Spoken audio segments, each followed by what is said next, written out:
감사합시다. 미국의 한 정신의학 연구에서 이런 발표를 내놓았습니다. 감사일기 아시죠? 감사의 제목을 써내려가는 겁니다. 감사일기를 쓰니까 이 감사일기를 2주만 써도 그 효과가 불안이 30%가 감소된다는 연구 결과가 나왔습니다. 감사는 상황이 바뀌지 않아도 우리의 마음의 상태가 바꾸어지는 그러한 힘을 가지고 있습니다. 우리도 한 번씩 해보셨죠? 감사 고백하기 서로. 또 감사합니다. 병이 나을 줄 믿습니다. 선포하면서 감사의 선포를 하고, 또 감사 팔찌를 끼고 이렇게 한때 유행했었어요. 이게 미국에서부터 시작되었고 한국에도 불평 하나 하면 다시 팔로 옮기고 10일 동안, 일주일 동안, 2주일 동안 불평 한마디 안 하기, 이런 운동도 하고 했습니다. 우리는 감사를 통해서 마음의 평안과 기쁨을 누린 경험들 많이 있을 겁니다. 그런데 오늘 본문은 마음의 평안을 얻기 위한 단순한 심리적 긍정으로서의 감사가 아니라 범사에 감사하라고 합니다. 우리는 항상 기뻐하는 것, 기쁜 일이 있으면 항상 기뻐할 수 있을 것 같고, 또 쉬지 말고 기도하라. 우리가 쉬지 말고 기도하라는 것은 순간순간 주님과 대화하며 언제든지 들어주시는 하나님의 마음임을 배웠습니다. 범사에 감사하라는 말, 이 명령, 우리에게 어떻게 들릴지 모르지만 그 당시에 1차 독자인 데살로니가 교회에게는 바울의 이 권면이 달갑지 않았습니다. 정말 동의하고 싶지 않은 그러한 권면입니다. 왜냐하면 그들은 이미 불평과 원망의 한계를 넘어서 지금 지쳐있는 상태이죠. 핍박과 고난 속에서 감사가 사라진 지 오래입니다. 감사할 조건이 있어야 감사하죠. 가장 기본적인 의식주가 해결되지 않는 그들의 초대교회 성도들의 모습, 데살로니가 교회의 모습. 그들도 사람이에요. 그들도 조건에 따라 기뻐합니다. 우리의 감정은 환경에 따라서 요동칩니다. 솔직히 일이 잘 되면 감사가 나오지만 어려워지면 불평하는 것이 자연스러운 본성 아닙니까? 어떻게 범사에 감사합니까? 바울은 지금 상황을 너무나 잘 알고 있어요. 이 상황을 누구보다 잘 알고 있는 사도 바울이 감사하라고 하니까 더 화가 나는 거예요. 어떻게 우리에게 위로는커녕 감사하라고 명령할 수 있을까? 우리는 감사를 못해서 안 하는 건가? 지금 감사의 시간이 안 됐기 때문에 감사의 시간이 오기까지 이 환난 중에서도 이를 악물고 버티는 그에게 위로를 해야지, 마치 혼내듯이 감사하라고, 언제나 감사하라고, 지금 언제나에 해당되는 지금 상황이 어떤 상황인지 사도 바울이 잘 안다는 거예요. 데살로니가 전서의 그 편지에 보면 서두에 앞에 3장 4절에 이렇게 표현하고 있습니다. 우리가 너희와 함께 있을 때 장차 받을 환난을 너희에게 미리 말하였는데, 너 환난 있는다고 그랬지? 과연 그렇게 된 것을 너희가 아느니라. 내가 말한 대로 됐지? 그렇지? 힘들지? 이런 일이 있을 거라고 내가 미리 말했잖아. 너희도 똑똑히 봤지. 사도 바울이 알아맞힌 거에 대해서 야 대단하다, 지금 그럴 마음의 여유가 있습니까? 그들은 감사하라는 말도 버거운데 범사에 감사하라는 것은, 우리는 늘상 감사할 조건이 많았으면 좋겠다라는 기대 속에서 범사에 감사하라는 말을 좋아하지만, 그 범사라는 원어적 의미는 모든 일에, 일상의 모든 일뿐만 아니라 모든 형편, 우리가 감사할 형편이 되든 그렇지 못하든 어떤 형편에서든지, 그리고 모든 사건에 어떤 위기가 발생하든지 어떠한 갑작스런 당황스러운 일이 발생해도 감사부터 하라는 거예요. 모든 상황, 모든 순간, 모든 형편에서. 우리도 신앙생활을 하지만 상황에 따라 감정이 요동칠 때가 있습니다. 왜 나는 저 사람보다 형편이 나아지질 않을까? 우리도 원망할 때가 있지 않습니까? 어떻게 보면 인간은 결핍 그 자체보다 비교에 약합니다.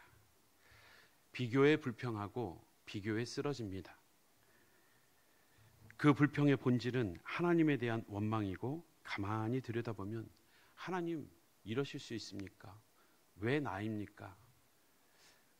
그 감사하지 못하는 그 마음 가운데에는, 그 중심에는 하나님에 대한, 그 하나님의 선하신 뜻에 대한 확신이 없기 때문입니다. 감사하지 않는 마음은 하나님은 지금 나에게 일하지 않으신다라는 그 불신에 대한 표현입니다. 나에게 열심히 일해 주셨을 때가 있는데, 정말 나에게 기쁨을 주시고 나의 앞길을 펼쳐주시고, 그런데 지금은 하나님이 일을 안 하시네. 하나님이 내 앞길을 보여주지 않으시네. 지금 데살로니가 교회도 이 권면을 받는 순간, 이 지금이 고난의 한복판입니다. 그럼에도 하나님은 모든 형편을 아시지만 사도 바울을 통해서 범사에 감사하라고 명령하십니다. 이것은 오늘 우리에게도 동일하게 주시는 하나님의 명령이요 권면입니다. 하나님은 왜 범사에 감사하라고 명령하셨을까? 참 불편하고 힘겨운 감사, 거기에 범사에, 그것은 첫 번째, 그 시선을 현실에서 주님께 옮기기 위해서 하나님을 신뢰하라고, 하나님의 뜻, 그 섭리를 너희가 인정하라는 것입니다. 우리가 읽은 18절 마지막에 이것이 하나님의 뜻이다, 고난 중에도 감사하게 만드는 것, 그게 내 뜻이다. 다시 말해 고난의 이 상황에서 너희의 시선을 나에게로 옮기길 나는 원한다. 하나님은 감사 속에서 인간의 시선을 환경에서 주님께로 옮기길 원하십니다. 범사에 감사한다는 것은 하나님이 지금도 일하고 계신다는 믿음의 선언입니다. 감사는 믿음의 표현입니다. 로마서 8장 28절 우리 함께 읽어보겠습니다. 시작. 우리가 알거니와 하나님을 사랑하는 자 곧 그의 뜻대로 부르심을 입은 자들에게는 모든 것이 합력하여 선을 이루느니라. 결국엔 선을 이루는데 그 선이 무엇입니까? 우리가 소원하는 것입니까? 우리가 그토록 원하던 것입니까? 아니요, 그 선은 하나님이십니다. 하나님이 선이시기에 하나님의 뜻이 선입니다.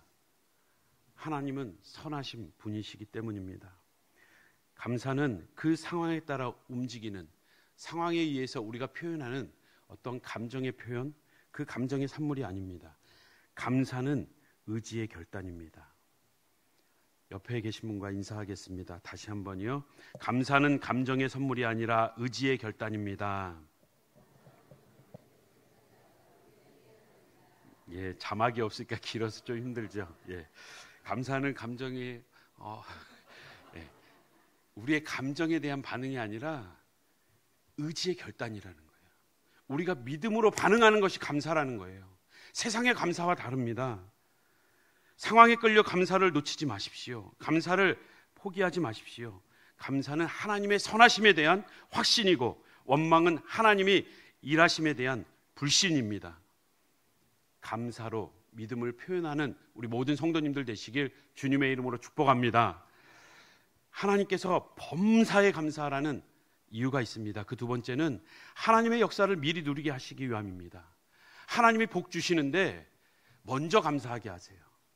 세상의 감사는 일어난 일에 대해서, 과거에 대해서 고마움을 표현하는 거에 감사입니다. 그게 상식이지요. 그런데 성경이 말하는 감사는 주님이 원하시는 그 감사, 눈앞의 현실이 절망 같더라도 아직 이루어지지 않는 미래의 축복을 영적인 눈으로 먼저 보고 선포하는 것, 이것이 감사라고 성경의 곳곳마다 보여주고 있습니다. 단순한 긍정적인 사고를 넘어서 믿음을 통해 미래의 축복을 오늘 나의 축복으로, 현재로 끌어당기는 영적 힘이 감사라는 겁니다. 누가복음 9장 16절을 보면 우리가 오병이어 특별기도회라고 말하고 있는데 오병이어 사건이 나옵니다. 사복음서에 다 나오죠. 예수님께서 떡 5개와 물고기 2마리를 가지고 하늘을 우러러서 축사하십니다. 이 축사한다는 표현은 그 의미는 감사기도를 하였다는 뜻입니다. 그것을 떼어 제자들에게 주어 무리에게 나누어 주게 하니라. 성경적인 감사, 미리 감사하는 겁니다. 야, 배불리 먹었네? 12강줄이 남았네? 야, 감사하다가 아니라 감사를 먼저 하는 겁니다. 제자들도 그 믿음을 가지고 그 5,000명, 그 어린아이까지 다 합쳐서 10,000명, 20,000명이 되는 그 어마어마한 그 인원을 자리에 앉히고 줄을 세우고 그들에게 아직 채워지지도 않는 간주리를 가지고 가서 떼주기 시작하는 겁니다. 믿음의 순종이 있어야 우리는 감사와 함께 그 믿음의 순종으로서 그 기적을 맛보는 것입니다. 계획된 집회가 아니었어요. 집회 허가도 안 받았습니다. 어쩌다 보니까 지금 5천 명이 늘어난 거예요. 집회를 안 가요. 계획된 게 아니니까 사전에 등록비도 안 받았죠. 식사가 제공이 안 되는데 그냥 멀뚱멀뚱 쳐다보고 있는 거예요. 어떻게 합니까? 우리 젊은 친구들은 뭐 날이 저무르면 편의점 가면 되지라고 생각할지 모르지만 그 당시 팔레스타인은 편의점이 없었습니다. 정말 막막한 그때에 감사를 먼저 하신 거예요. 우리의 감사는 상황에 대한 우리의 감정을 표현하는 게 감사가 아니에요. 있으니까 감사하고 없으니까 불평하고. 아니요, 성경의 감사는 미리 감사하는 겁니다. 하나님이 하실 일에 대한 기대를 하고 그 기대 속에서 미리 당겨서 누리는 거예요. 에스겔이 포로 시기에 그 바벨론에서 얼마나 힘들었습니까? 고통스러웠습니까? 포로가 얼마나 편안합니까? 그런데 거기에서 황홀한 시절을 보내고 있는 거예요. 왜? 성전 환상을 봤기 때문에 천국이신 그 예수 그리스도, 바퀴가 달린 움직이는 성전, 그 하나님의 임재로 충만한 예수 그리스도, 사람으로 오시는 그 성전의 환상을, 그 그림자를 본 겁니다. 그분이 예수님인지 그가 어느 시대에 어떻게 태어날지 그는 명확히 몰랐어도 그 예수 그리스도의 환상을 보고, 성전의 환상을 보고 포로 시절에도 그는 황홀한 삶을 산 거예요. 우리의 고난, 우리에게 내일 생일이어서 선물을 준다고 약속한 아빠를 생각하면 오늘부터 설레고 기쁘고 지금부터 누리는 것처럼 하나님은 그 하나님의 일하심 전부터 우리에게 감사를 통해서 그 천국을, 그 기적을 미리 맛보게 하시는 줄 믿습니다. 감사는 과거의 보답이 아니라 미래의 선포입니다. 옆에 사람과 한 번 더 인사하겠습니다. 감사는 과거의 보답이 아니라 미래의 선포입니다.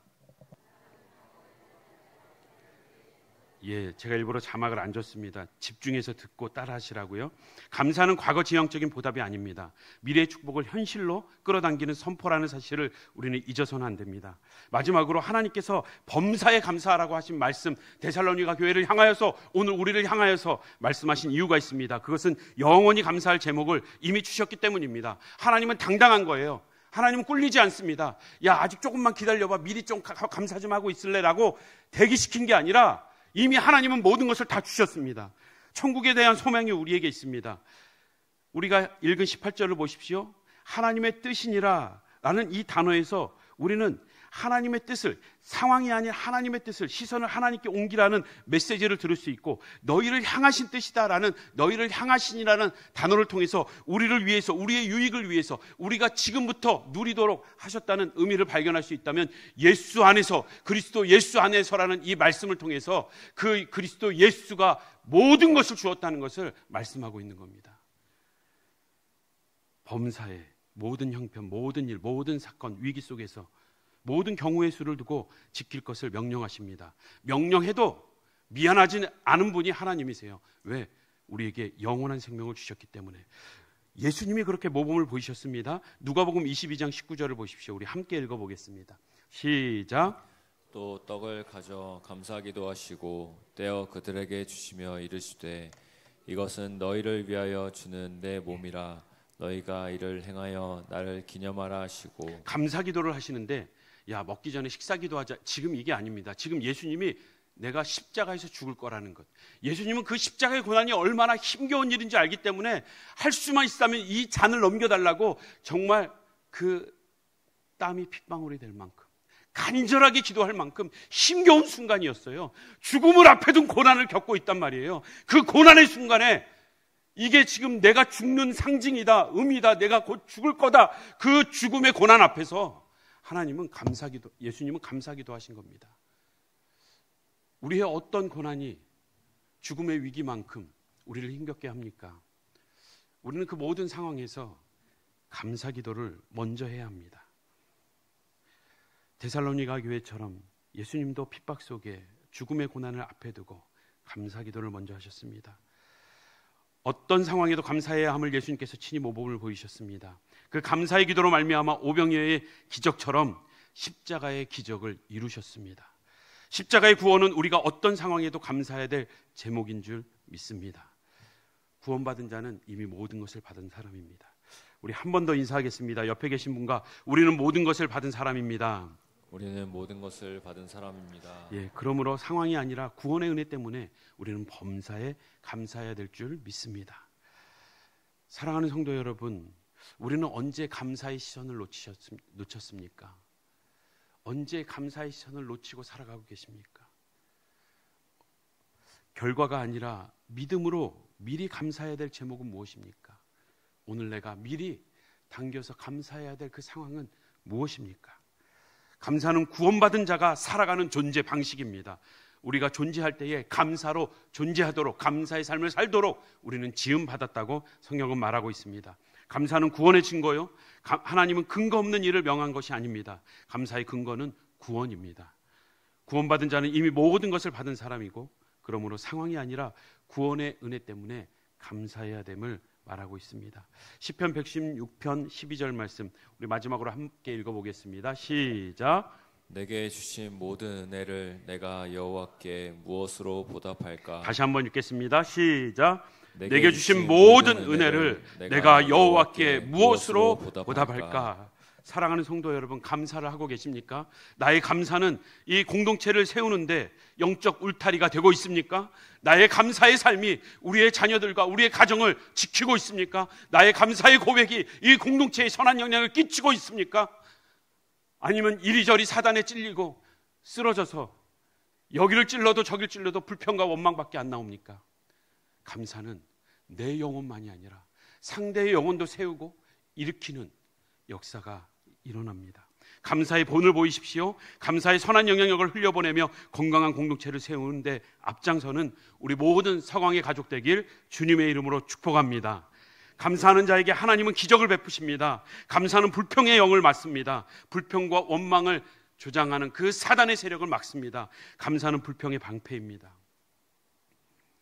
불평은 사단이 가장 기뻐하고 감사는 하나님이 기뻐하십니다. 감사의 선포는 공동체를 지키는 영적인 방어막이 됩니다. 오병이어 사건처럼 감사는 하늘의 길을 여는 열쇠가 되는 줄 믿습니다. 또한 그 감사는 기적의 통로가 됩니다. 작은 도시락도 감사로 드리면 하나님은 그것을 기적의 재료로 사용하십니다. 감사를 잃은 공동체는 무너지지만 감사를 회복한 공동체는 하나님의 역사 가운데 부흥을 경험하게 될 것입니다. 감사는 영광의 삶으로 우리를 이끕니다. 영광으로의 초대입니다. 범사에 감사할 때 고난도 하나님의 영광을 위한 무대임을 깨닫게 됩니다. 우리에게 주어진 이 리모델링 사역, 이것은 짐이 아니라 우리에게 다시금 새로운 힘을 안겨주실 하나님의 역사의 전초전입니다. 리모델링 사역은 우리에게 고난이 아니라 축복의 기회입니다. 그 사역을 통해서 맡겨주신 하나님께 감사하십시오. 그 사역을 통해서 일하실 하나님을, 기적을 베푸실 하나님을 미리 찬양하십시오. 리모델링 사역은 영광스러운 사명인 줄 믿습니다. 이 일이 우리 시대에 우리가 직분을 맡고 있을 때 이 일을 하게 돼서 얼마나 다행입니까? 얼마나 감사합니까? 얼마나 귀한 일입니까?